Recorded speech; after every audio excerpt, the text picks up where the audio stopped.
Don't do that. Good evening. Good evening. Hello, everyone. Good evening, everybody. We're going to be talking about fasting. I am still in the beautiful, if windy and stormy Cornwall, and therefore I'm here with the wonderful Sarah Pepper in Sarah's Pet's Pantry. Difficult to say. Here we Peter are. Pipe, a pickled pepper. Here we are. All the freezer's been put to bed for the night to save energy, and we are here. Sarah has very kindly lent me her shop for the evening, and it's great. How are you, Bren? Yeah, good. And yeah, do apologize to everybody who are hoping to see Connor tonight. He's currently cooking somewhere in the south of France, and I don't mean making a meal. I think he's going to be suffering the 30-degree heat with children, young children. So hope he's doing all right. Hopefully he's on the Atlantic coast enjoying a little bit of a breeze. Hello, Connor. We had a little video to play, and right now he'll be sort of crossing his fingers and hoping that we're not going to play it. Go on then. Have you got it? Do you remember that one? Which one? AI is a marvelous thing, where we've superimposed his face on the. Oh yeah. Have you got it? Have you got it? On Tragic Mike. Yeah. You must. I don't know whether it's appropriate. We'll probably get taken off air if we play that sort of thing. Probably. It might be worth it though. Meanwhile, Karen Reed's saying, "Play it." Rach was the first one on. It's official. Fiona came up very, very closely on her tail, and then Barbara and Gemma Lee, Finlayson. Yeah. So everybody's here, piling in. This is good. Fiona's offering you to pay you, Brendan, if you play. There you go. You can't say better. How much? So we're going to be talking about fasting. I'm not going to bore you with my stories of my tent completely failing and having to go out and buy another tent in order to continue the last week of the holiday. Yep. Is that because you couldn't create the pressure? Was that the thing? You were supposed to blow that tent up. Was that the inflatable? If I had my camera, we've got three iPhones just here pointing their torches at us to just illuminate us a little bit, but the bright lights behind us. So it's like a Hollywood set here. It's completely ridiculous. No, it just they've got the beams like this, and the tent goes over the top of the beams. Yeah. One of the middle beams, the tent departed from beam. It just split like a banana and just the whole middle of the tent just sank. Just inviting rain to come in to form a big reservoir for the rest of the holiday. Would have been okay. We wouldn't have died of dehydration, but we would have died of hypothermia. But I'm not going to bore you with that. Cornwall is fantastic, and the weather, when it's good, it's incredible. And even though we've had some up and down weather, it's possibly been one of the most memorable, in a good way, one of the most memorable holidays we've had. And we've had Sarah. She's a memory maker. It's a memory maker. That's what the kids love. That's what it's all about. We're making memories. So Tracy says we should get money back. It's about 4 years old. So I took loads of photos. I didn't want to take photos. I just want to sit and cry. But I took photos in case I could like wag my finger at the manufacturer. But it's not going to happen. Yeah, so are you going to publicly dish them? Come on, tell us the make. No, I'm not going to. I'll do it. It's life is too short. Anyway, we've got an outwell. The tent we've got now is an outwell, and it's built like a tank relative to the last one. The last one was an steel revolution to us, and we wouldn't go there again. So all good. I haven't looked in the mirror for at least a week, so hence me looking fairly jaunty on here. But there you go. Don't be worrying about that. Sarah has anyway, as you can tell. Good. I've got, just for you, for everybody's delectation, I've got a famous Thompson diagram, which I'm going to take you through a bit later on.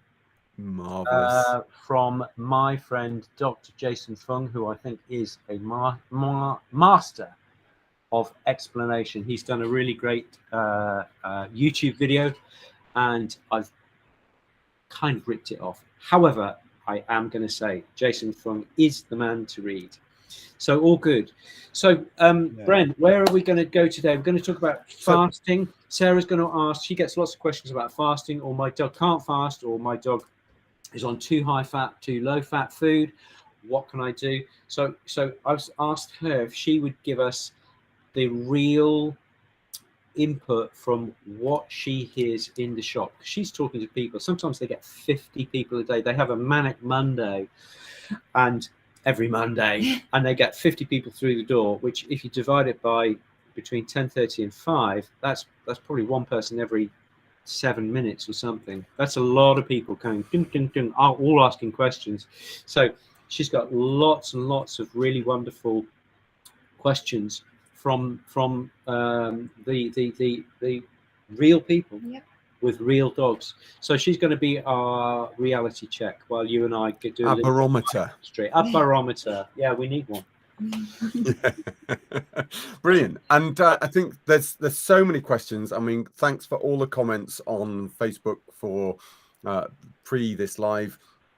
We'll be going through some of those, and look, we're here to give you a rounded view, and it's not just about starving your dog. I think there are a lot of people that felt that we were talking about, withholding food for days. We're not going to be talking on that side of things. Look, The Obesity Code by Jason Fung is the book that Nick was talking about. If you want to have a little look into that, obviously a lot of human stuff in there. A lot of the stuff that we're going to put out on our page, which is the research, I know is looking at animal models, and some of those are mice and rats and things like that, and human models. But that's the sort of stuff that we're going on. We're all mammals in that sense for our metabolisms. So we've got to look at how that is affecting our physiology, etc. But we will go through these, and what we found in practice is practicable, and also what we see can be beneficial, and where we go, because I think we've got to talk about hunger pukes in that as well. Yep. We've got to talk about, what we mean by intermittent fasting, and the benefits that can bring. So where should we kick off? I think we should kick off with a question that's put out there. Okay. So Sarah, do you want to just kick off with probably what you would say is the first question that you get about feeding? Just off the top of your head. About hunger pukes. Okay. So in the morning, the dog wakes up, has hunger pukes, or goes out, eats a lot of grass. So that is quite a question that we get probably quite a few times a week.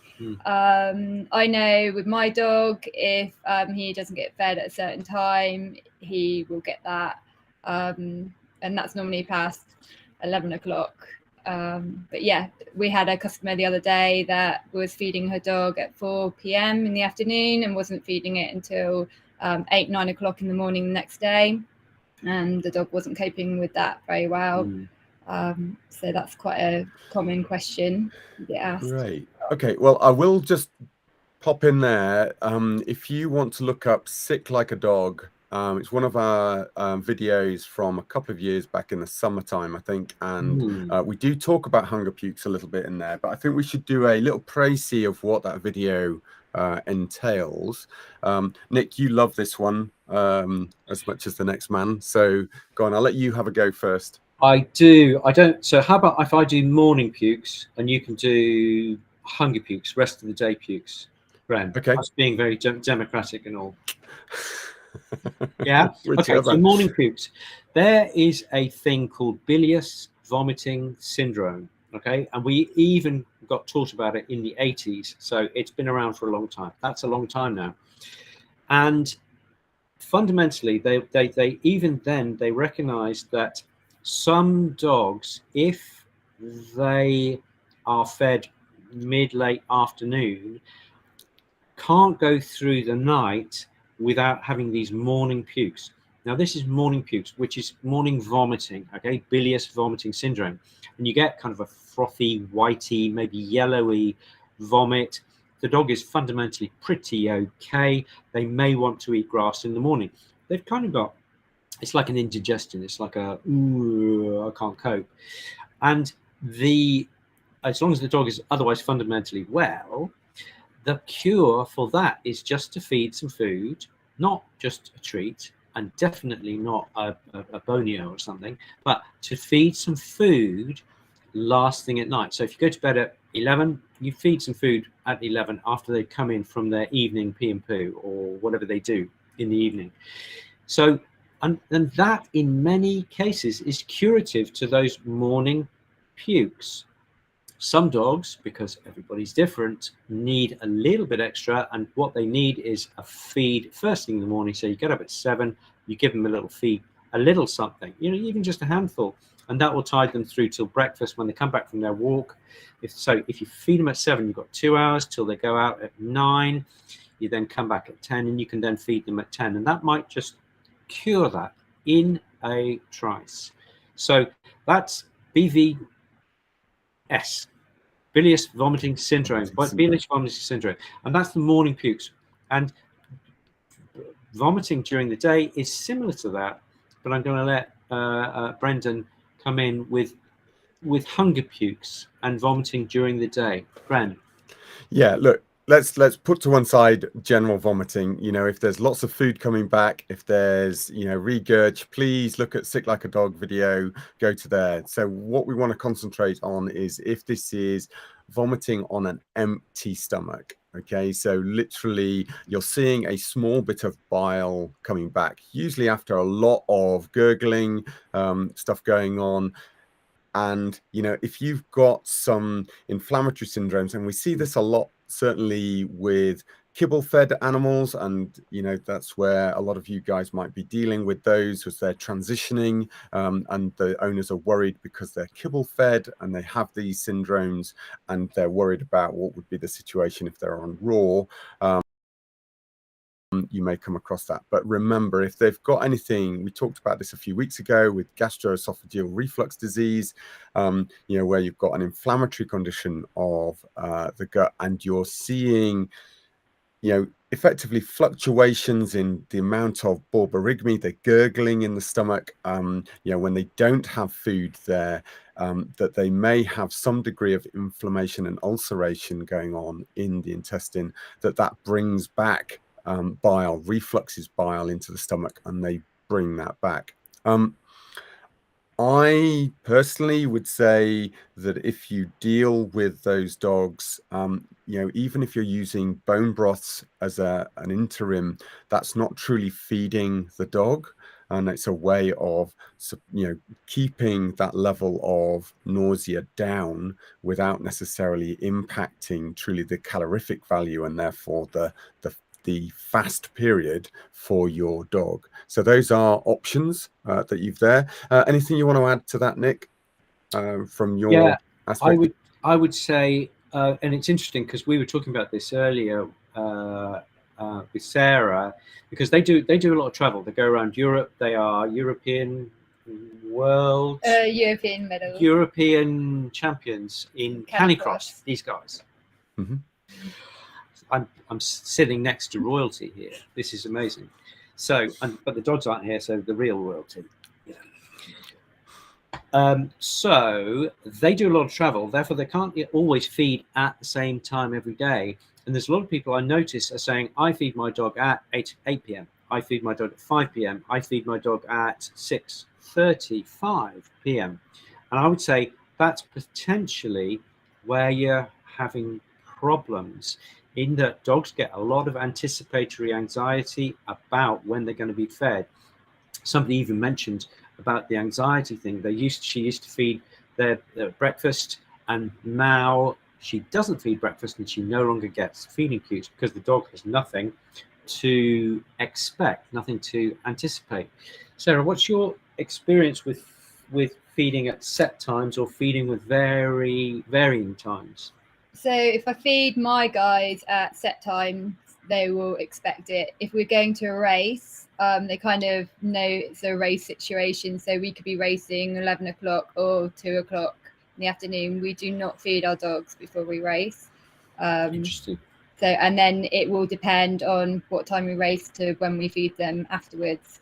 So, and then that kind of switches the feeding routine. So we then try not to have a routine then for them, and they work better being raced on a empty stomach. But they do get water and the baiting of the water as well, so they will get something before, but obviously not food. It's really interesting that Sarah mentions that they will race on an empty stomach. Now that's counter. You know, everybody was raised on the idea that you preload with pasta the night before you do a half marathon or a marathon, something like this. Okay, but that's slightly old school. And for me, the idea that you can perform at the peak of athleticism on an empty stomach makes complete sense, because in the old days, the more hungry you got, the sharper you would become in order to be able to deliver food for the family, yeah, from a human perspective. But also you'd find it from a wolf, a dingo, and what have you. The longer you fast, the sharper you're going to be, because otherwise humans, dingoes, wolves would have just, you know, become extinct. Okay, so there is an acceleration of brain power, motivation, focus with that fasting element. Okay, we do need to talk about starvation, and we do need to talk about diets where you just reduce calories, and we can talk about basal metabolic rate and what have you. This is such a fascinating subject. But there we go. Sarah is saying she feeds at variable times, because then when she goes away, the dog's not going, oh, it's 4 o'clock, we're going to be fed, you know, because what happens is from 1 o'clock they'll go, oh, it's going to be feeding at 4, and then 2 o'clock, hey, it's nearly there, and then 3 o'clock, we're nearly there, and then if you feed them at 10 past 4, they then go, I was expecting it at 4, you haven't delivered, and so I'm going to puke. So I think there's a lot to be said. Even from a management point of view, if you're feeding at variable times, it means that you don't need to rush home from the office or from the wherever in order to feed the dog, because you go, okay, I was an hour late at work, I can just feed the dog, because we can feed when we like.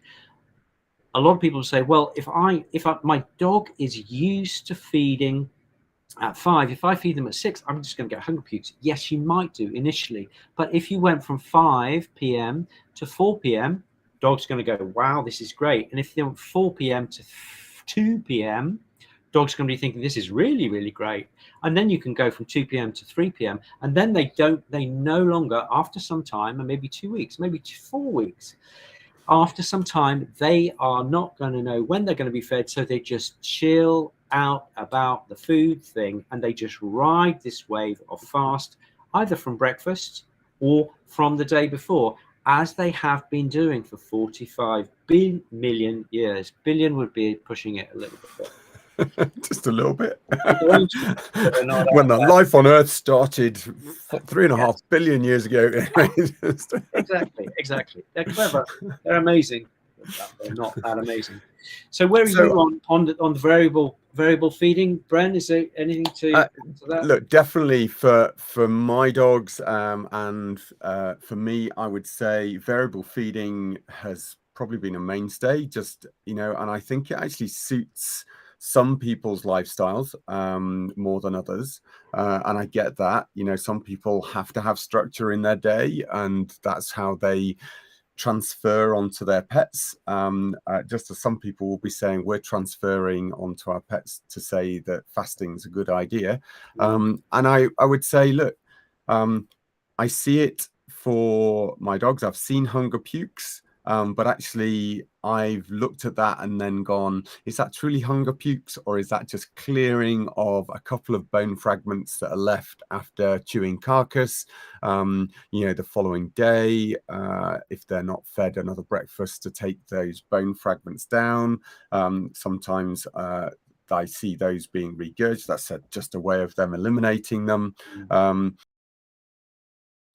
But realistically, my dogs get a very varied feed time, and they will go 24 hours without food quite happily. There are some situations where we would not advocate that level of fasting, and some of those are pregnant bitches, bitches that are feeding puppies, puppies themselves. Obviously it's not going to necessarily benefit them to have those fast periods at that age, at a very young age, but it has lots of other health benefits that are reported, not just weight control. So let's go through a few of those.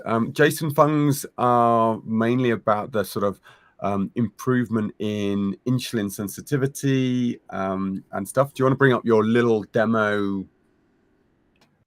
Okay. Diagram? So yes, I do. I'd love to. Can you don't want to waste it? As quite. Can you put this up? I've even done some. I've even done some diagrams here. This is my artwork. My wife will be horrified at my artwork, but I think it tells a story. Okay, so we'll go like that. Are we there, or do we get a shadow? Here we go. Yeah, no, so we go. Right. So Brendan and I at college were taught, and as they still do. Let me find the thing. Right. We were taught calories in. Hang on, I need to find my way. I have to do this in mirror. I love that. Although you say calories, it looks like cakes. That's typical vet writing. Cakes in. Is it mirrored or is it the right way around? No, it's the right way around. It just is that your writing for calories looks like cakes to me. Okay. Anyway. Okay. But it suits. It's fine. So we were taught, and I think they probably still teach in medical school and veterinary school, calories in and calories out is the only game in town. Okay. Mm-hmm. That's assuming that you've got a reservoir of, God, this is difficult. A reservoir of calories floating somewhere in your body, a calorie reservoir. So, yeah. But this, and if you stop eating, then obviously you're going to lose weight, like that. Yeah. Okay, yeah. You will, yeah. But what happens if you just reduce the calories in, as per a low-fat diet? Okay, so classically from 1977, the American Heart Association said, right, fat's bad for you, it'll give you heart disease, therefore you've got to go on low fat. And therefore the foods, because you reduce fat, they tend to increase carbs. Okay, so you reduce the calories in, and what happens is your body, because it realizes that gradually you're eating less calories over time, it very sensibly, because it's used to going long winters with less food, your body and dogs' bodies will slow down, which is why when they looked at in the Women's Health Initiative study in about 2008, they took about 50,000 women in the States. I think they were nurses or medical Women's Health Initiative, by the way. And they said, right, we want you to go on a low-calorie diet. That is to say, low-fat, increased carbs. And with those 50,000 women, that on average, they dropped about 400 or 500 calories. And there was no change after 7 years in weight of those women. Okay, cakes do eat calories. Cakes all, yeah, well, that's a good point. Okay, and this calories in, calories out model is too simplistic, and it's called one compartment, yeah, because you've got this one compartment here, which is supposed to be a fridge, by the way. Okay, and that is too simplistic. And so Jason Fung rightly says, what about a 2-compartment model? And the 2-compartment model means that it recognizes that you have short-term storage in your liver as glycogen, okay, which is a bit like having a fridge. Your fridge is in the kitchen. It's easy to get at, and you can take things in and take things out. You can burn them when you go for a run, or you can just keep them in the fridge. You can only keep things in the fridge in this model for 4 or 5 days or so. But if you want to store your food, yeah, so your house is like your body or your dog's body, what do? You put it in the freezer. But your freezer's in the basement, it's difficult to get at, and it's difficult to get things out because you have to defrost them and what have you. Okay, bear with me with this model. And so you've got to think, right, well, what is it that takes stuff from the fridge, short-term storage, to the freezer down in the basement, which is long-term storage? And the answer to that is the captain storage, which is insulin. And so what was happening with these 50,000 nurses and medical persons was that they were having a high carb diet, aka kibble. Yeah, in the dog world, that would be kibble. And that was maintaining a high insulin. And so even though they were having less calories in, they had an increased insulin, and therefore there was a net push to storage from short-term storage of glycogen, which is kind of a syrupy substance in the liver, to long-term storage, which is fat in here. And if you have a diet which is persistently bumping up the insulin, aka a high carb diet, aka kibble, you've got a net push to long-term storage, which is known as Go on. God, that's difficult. No, you're the right way. It's excess equals obesity. Equals obesity. And Alex German in 2017 said that something like 74% of dogs in the UK are either overweight or obese. And guess what? Most of those dogs are eating, and the answer is a high carb diet. Okay. Yeah. So but the thing is, if you just drop the carbs with a low calorie diet, yeah, a low calorie kibble diet, you still have a major push to insulin, okay, because of the carbs. Okay, so you have a major push towards building up fat. And these are the dogs where you say, I feed my dog hardly any kibble at all, and yet they're still holding loads of weight. And if one goes for a raw diet, and most raw diets are low in carbs, and they're mainly protein and fat and mins and bits and what have you, then you maintain a low insulin.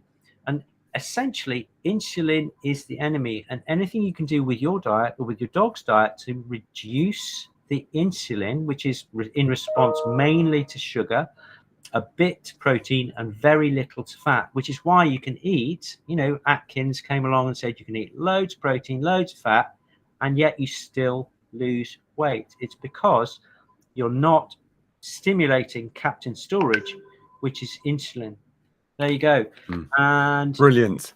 So that's excellent explanation. And I think, there's a couple of questions that have come up from that. Yeah. And I think from I would say you're right. If you restrict calories in, you can actually down-regulate your metabolism to literally a third of the calories that you require on a daily basis. Totally. And then it becomes really hard, because as soon as you up your calorie intake, instead of actually upping your metabolism, there's a lag phase, and your body will automatically start storing rather than actually increasing the metabolism again. So just be careful. And symptoms of that are feeling cold. So those people that really feel the cold, okay, often they are running at a much lower metabolic rate. Okay, so that's one of the first things to look at. If you've got somebody who's really struggling with their weight, they've maybe gone on diets and they suddenly become super sensitive to the cold, you know, they're having to wrap up warm, all the rest of it, then it may well be that their metabolism is downregulated and they need something to speed that metabolism back up. Or they've got low thyroid disease. Well, that's all about low levels of metabolism. So, you know, it's fix that and you can improve their ability. A couple of other things that came in. So diabetics, yeah, absolutely. Fatty liver is back down to how the body is managing the carbs that are taken on and why the liver is converting those into triglycerides and fats. There is also fatty livers. People are worried about cats, which are starved for a period of time. But remember, if those cats are kibble-fed, high-starch diets, they are more likely to suffer from that condition than those which are fed real prey versions. However, starving cats is never a good idea, or fasting cats is never a good idea. Starving cats is different from fasting cats. Because we'll talk about intermittent fasting at this point, because I think, because you're not, because effectively, if we've got a dawn and dusk feeder, yeah, okay, then literally there's going to be a period of the day through daylight where they probably will naturally want to sleep in the sunshine, do other activities. They're not necessarily grazing through the day unless there's a dry bowl of food. So I would absolutely say, I've got a cat. She is determined to eat, you know, specifically when it comes to dusk, and she'll eat at night or at dawn, but she hates, especially in the heat of the day, to be, you know, considering eating. It would just sit there, especially with raw food. You're not going to leave that out. She manages perfectly well in those circumstances, and actually self-regulates to almost intermittent fasting. And what we mean by intermittent fasting is literally trying to compress the feeding times to within an 8-hour period. Okay, so that leaves effectively 16 hours of the day. So 14 to 16 hours seems to be that golden period that actually will improve some other health benefits. We can talk about autophagy. So that's, you know, the body going around eating up its own tissues. So usually damaged cells that it needs to recycle into the system.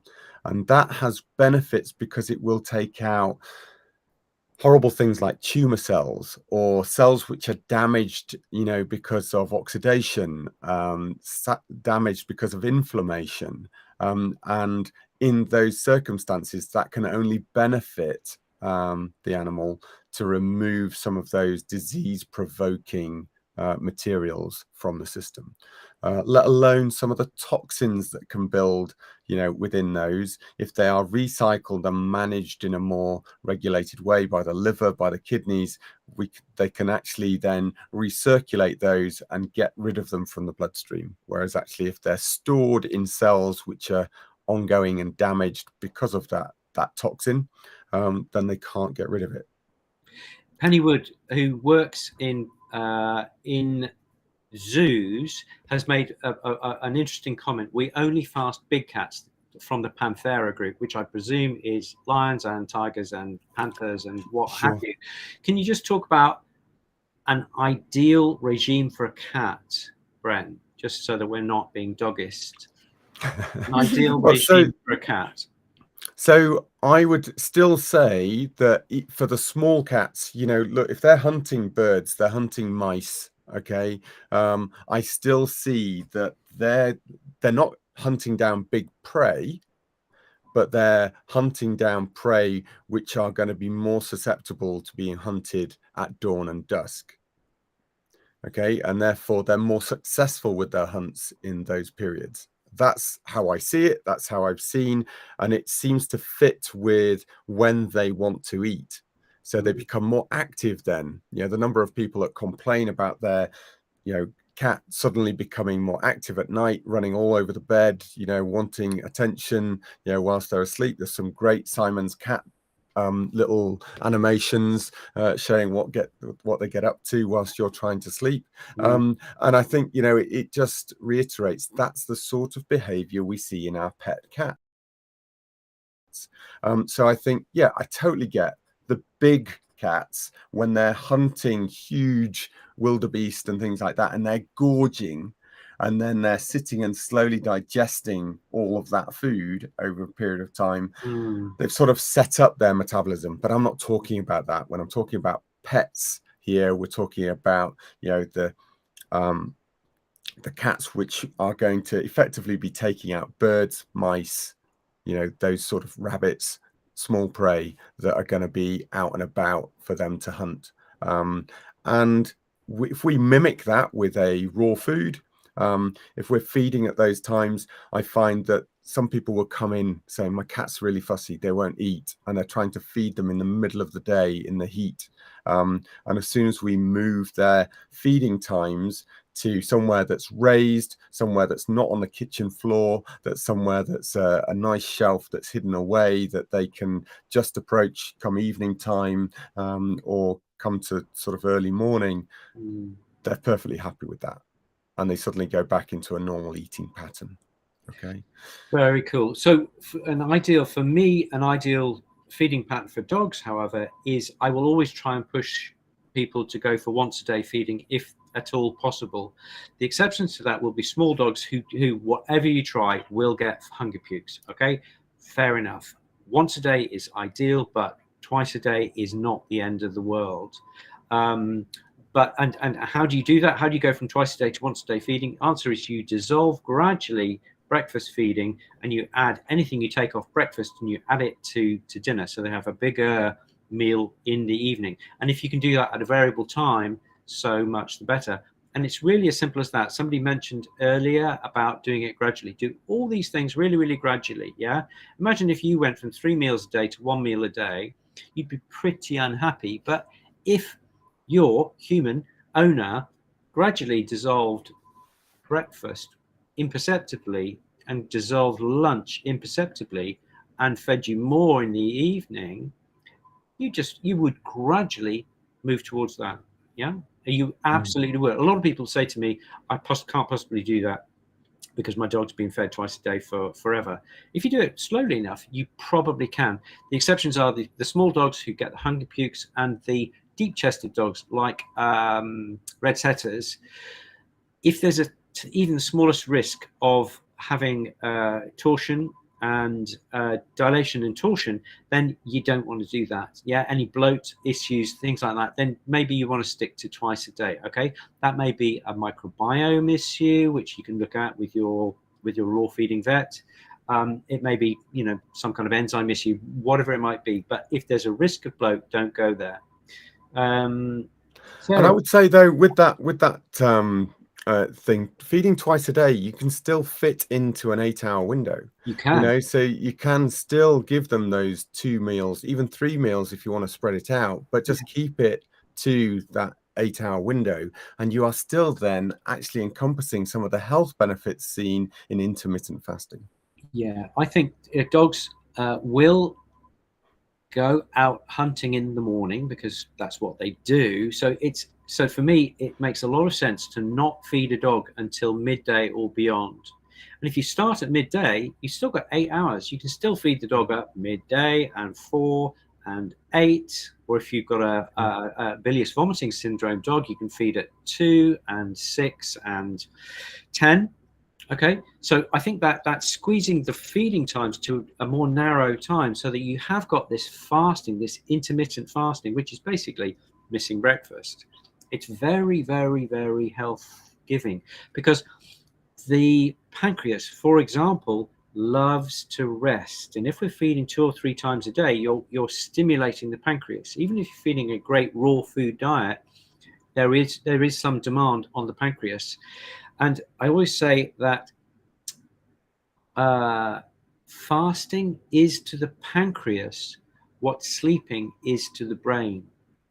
Now, so you wouldn't say, well, sleeping is a waste of time, so I'm going to cut my sleeping down to 2 hours so I'll be really productive. Yeah, you would get away with that for about 1 or 2 weeks. But then you suddenly go doolally, and so it would be non-productive.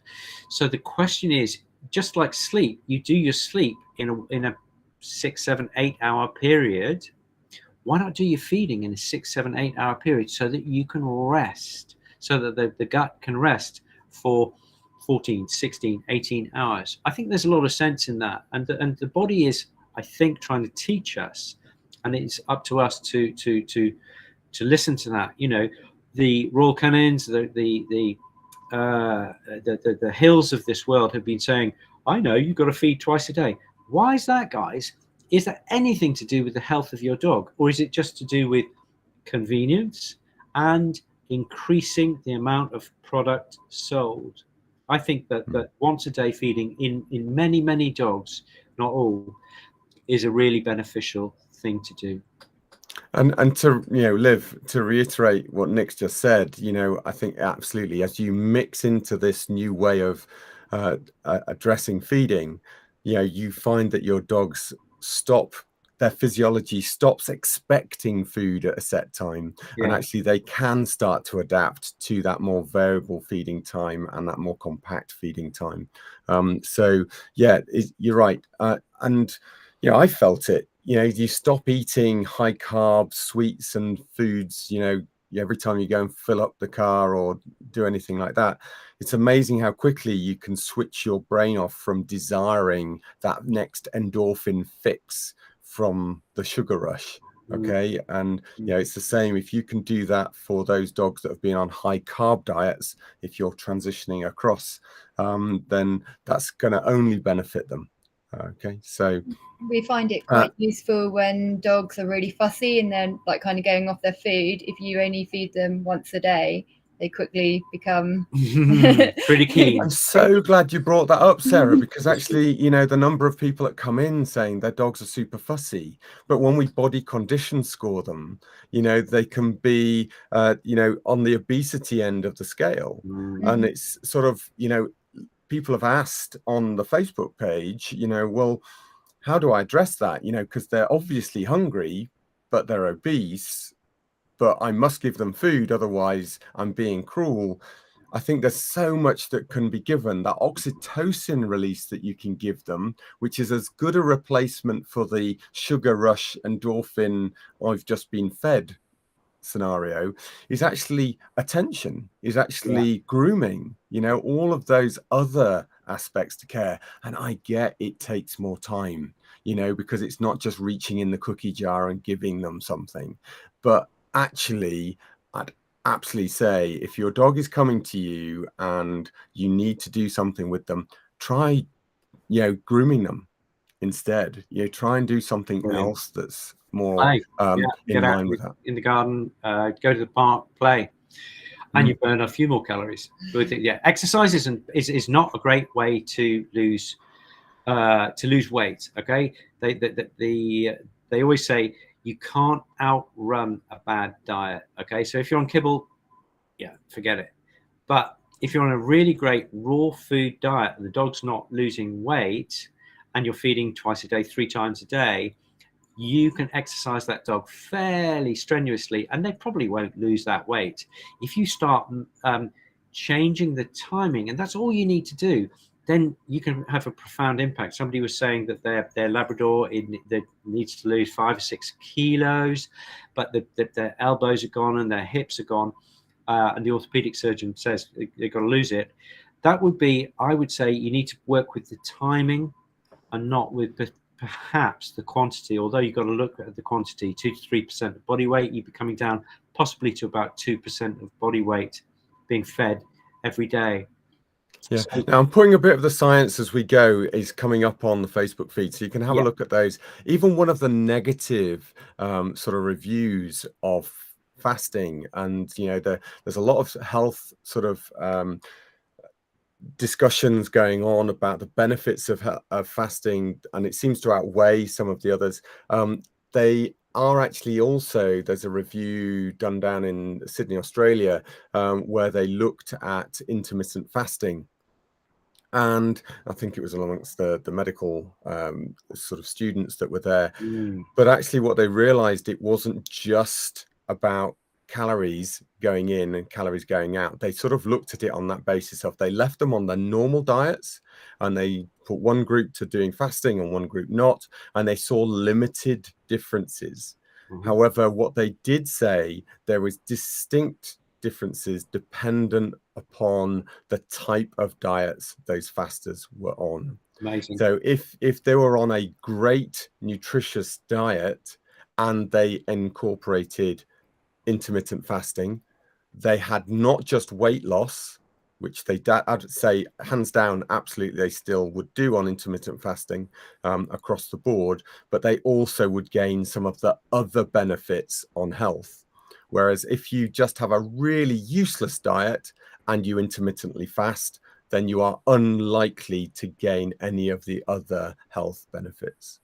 Because the useless diet, the standard American diet, which is also the SAD diet, ironically enough, is pumping insulin. So you have cornflakes and orange juice for breakfast, okay? Insulin. You then have a sandwich or a burger for lunch, insulin. And then you have pasta because it's low fat for dinner, and you have an insulin hit. And then you have cookies before you go to bed, an insulin hit.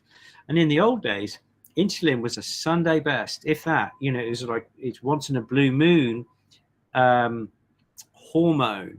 And if we look at it within the body, there are 7 or 8 hormones which will increase blood glucose. Yeah, because that, i.e., we spent a lot of time, and our dogs spent a lot of time with low blood glucose. So we needed lots of mechanisms to keep up our blood glucose so that we can keep hunting and keep being sociable and do all the stuff. But there's only one hormone to reduce it. And so therefore, if we just look at basic physiology, it's saying high blood glucose is a rarity because Mother Nature only gave us one hormone to bring it down. Fascinating stuff. Really, really amazing. Now, so one last little question I had for you, Nick, before you ask Sarah one, is Jason Fung, did he in the obesity code discuss how long it took to reset the insulin sensitivity? I'm sure he did. I can't remember. I can't remember. I'm sure it was in there, but I just wondered if you could remember it. I think insulin sensitivity depends where you start from. I think in terms of your quality of your diet and how much insulin and how long you've had this high blood insulin, and it depends how much adipose fat tissue you're carrying as well. But I think one would be measuring it in months, in weeks at best, to maybe a number of months at worst. But it does happen, and it happens in virtually everybody, every dog.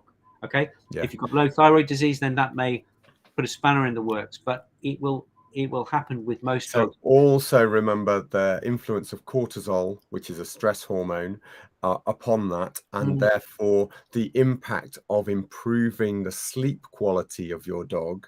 So not just the sleep length, but the sleep quality of your dog. And there are ways to do that. Okay, to improve, to reduce that cortisol level, to improve insulin sensitivity, so that can speed that process up. So don't let your dogs watch any exciting TV late at night, because it'll give them bad dreams, and they won't be able to sleep properly. You heard it here first. I want to ask Sarah some questions about the kind of questions she gets, but we've run out of time. So should we do that on Patreon? Let's jump over to Patreon, and we're going to get it from the coalface. We're going to get some questions that Sarah commonly comes across, if that's okay with you, Sarah. Yeah, so I will say thank you to all of you guys watching. Thank you to the massive response to our date at the beginning of December. You'll all be able to come 2nd of December, that you'll be able to come and see us live. Okay, really looking forward to that. The tickets are going on sale first soon. They're going to be available through probably Eventbrite, just to make it easy for processing. So that's all coming. So do have a look out. There'll be a release date coming this week, so that you can all be prepared. Because there's a limited number of tickets, we're going to sort of preempt everybody being able to look out for that, get ready to press by on the date that we release them. It's going to be like a concert. We're going to have it on 10 o'clock on a Friday morning. Do you think it's going to be like Glastonbury, where they all sell out in about 45 seconds? I don't know. No pressure, guys. We can hope. But you never know, Emma. I think get in there quick. 2nd of December, it's us live. We're going to do education in the morning, edutainment in the morning, and then in the afternoon we're just going to play loads of games with maybe a foodie slant, and then we're going to have a party. Yeah, we've got some Q&A in the afternoon as well, I think, haven't we? We've got a little bit of great. Yeah, it's going to be absolutely great. Going to listen to the audience. I want to say a big thank you to all our Patreon supporters. It's absolutely amazing. They're giving us the price of a cup of tea, a cup of coffee every month, and we really appreciate it. We can get Pete to do the podcasts, okay, and we can get Victoria to do our Instagram. I don't even know what Instagram is, but she's doing our Instagram, and they say it's a really great thing to do, and she's doing it for us, and we can allow them to do that by doing that, so that we can get the message out. That's all it's about. So thank you guys for supporting us. It's really, really fantastic. And Sarah is just about to be the star of the show. When we go on Patreon for 10 minutes. Brilliant. Okay. See you guys soon. Take care. We'll see you.